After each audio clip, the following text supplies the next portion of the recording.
এই যে দেখছস এই তারটা এদিকে ছুটে লইছে, এর লেগে আমার ঘরে কারেন্ট নাই। আরে বেটা তুই বেশি বুঝিস না, এর থেকে ভালো একটা মিস্ত্রি ডাক দেই। আরে বেটা মিস্ত্রি ডাক দিলে হ্যাঁ আবার 200 টাকা চাইবো। এই তারটা জোড়া লাগালে আমার ঘরে কারেন্ট আইবো। আরে বেটা কারেন্ট তো আইবে তো বুঝলাম, তুই এটা ধরলে তো বেটা শর্টও খাইতে পারস। আরে বেটা শর্ট খামু না, তুই একটু বেশি বুঝোস।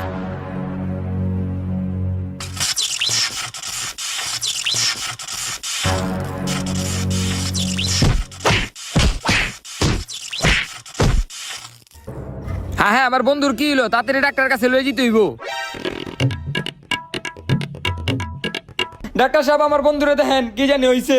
হ্যাঁ হ্যাঁ হ্যাঁ, উঠান উঠান। কি হইছে আপনার বন্ধু? ওই কারেন্টের শর্ট খাই এমন অবস্থা হইছে। আয় হ্যাঁ, কি কোন কারেন্টের শর্ট খাইছে? দাঁড়ান দেখতাছি, আপনি অস্থির হইেন না, এটা পরীক্ষা করতে হইব। হ্যাঁ পরীক্ষা করা শেষ, আমি এক্স এর কাগজটা লয়ে আহি, আপনি এই জায়গায় দাঁড়ান।